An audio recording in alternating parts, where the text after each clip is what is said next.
अस्सलाम वालेकुम, मैं हूं डॉक्टर हुमा सलीम, आपकी अपनी कंसल्टेंट डर्मेटोलॉजिस्ट, कॉस्मेटोलॉजिस्ट और laser expert. Currently I am practising in DHA phase 3 Y block holistic care clinic. आज हम जिस मसले के साथ आए हैं वो है गिरते बालों का मसला, जो कि बहुत कॉमन मसला है और बहुत लोग इससे बहुत परेशान हैं। आज हम इसके बारे में थोड़ा बेहतर जानने की कोशिश करते हैं और देखते हैं कि हम इसको किस तरह से ठीक कर सकते हैं। बहुत सारी वजूहात होती हैं, जानना बहुत ज़रूरी है कि किस वजह से हमारे बाल गिर रहे हैं, जिसमें सबसे कॉमन या सबसे पहले आ जाती है मौरूसी बीमारियाँ। ऐसी बीमारियां जो फैमिलीज़ में रन करती हैं, जिसकी वजह से होता है फीमेल पैटर्न हेयर लॉस या male pattern hair loss.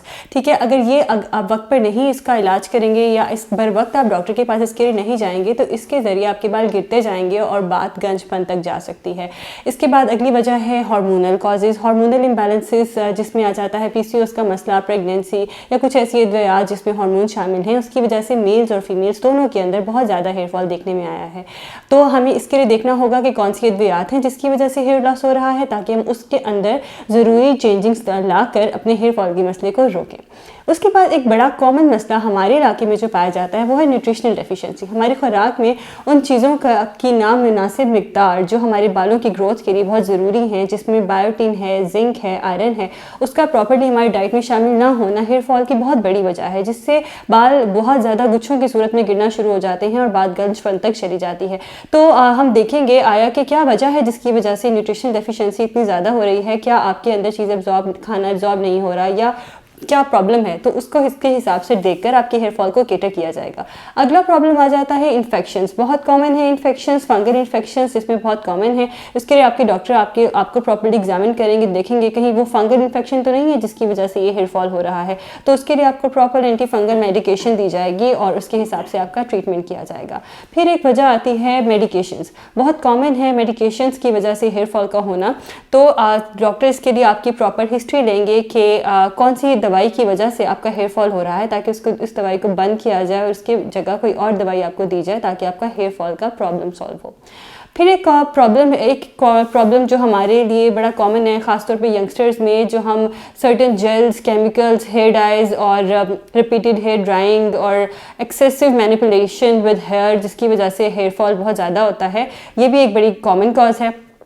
Sun exposure, excessive sun exposure results in UV radiation exposure, जिसकी वजह से हेयर फॉल बढ़ जाता है। एक और वजह है वो है जो हमारे क़ुव्वत मुदाफ़ियत की वजह से जो हमारे हेयर फॉल होता है, जिसमें आपके सर पे गंज के पैचेस बन जाते हैं, जिसको मेडिकल की ज़बान में एलोपेशिया एरियाटा कहा जाता है। इसके लिए हम कुछ अद्वियात देते हैं लगाने के लिए, और अगर मसला बहुत ज़्यादा हो जाए तो खाने के लिए भी अद्वियात दी जाती हैं। आपको इन सारी वजूहात की वजह से हेयर फॉल हो सकता है। फिर देखना ये होता है कि इसमें से कौन सी वजह है जिसकी वजह से हेयर फॉल हो रहा है। ज़रूरत पड़े तो आपके डॉक्टर आपका कुछ ब्लड टेस्ट करवाते हैं, आपके बालों के ऊपर कुछ मुआयना करते हैं, हेयर पूल टेस्ट करते हैं, या आप ज़रूरत पड़े तो बायोप्सी भी करवा सकते हैं। उसके बाद फिर हम उसको अकॉर्डिंगली ट्रीट करते हैं। इसमें हमारे पास बहुत सारी ऑप्शंस हैं, जिसमें हेयर स्प्रेज आ जाते हैं, और हेयर स्प्रेज के अंदर कुछ हेयर स्प्रेज ऐसे हैं जिसके लिए बहुत ज़रूरी है पेशेंट की प्रॉपर हिस्ट्री का हमारे पास होना, और ये कि फीमेल अगर है तो वो हामला ना हो। और उसके बाद हम कुछ अद्वियात देते हैं खाने के लिए, हम कुछ ऐसे एडिटिव सप्लीमेंट्स देते हैं जो हेयर ग्रोथ को इम्प्रूव करते हैं। फिर इसके बाद हम PRP की तरफ जा सकते हैं। PRP के बहुत अच्छे रिजल्ट्स देखने में आए हैं। आप अपने कंसल्टेंट से, डर्मेटोलॉजिस्ट से रब्ता करके अपने आप को PRP के लिए एनरोल करवा सकते हैं। हेयर मीज़ोथेरेपीज़ होती हैं, उसके बहुत अच्छे रिजल्ट्स हैं।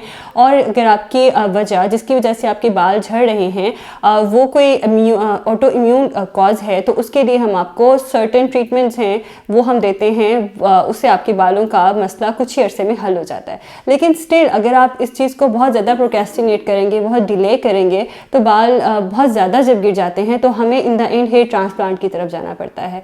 उम्मीद है मेरी इस वीडियो से आपके बहुत कॉन्सेप्ट्स क्लियर हुए होंगे, और अगर आप चाहें तो आप मुझसे मेरे क्लिनिक पे भी रब्ता कर सकते हैं, और ऑनलाइन कंसल्टेशन के लिए भी आप मुझसे रब्ता कर सकते हैं। Keep loving and keep growing. Thank you so much. Take care.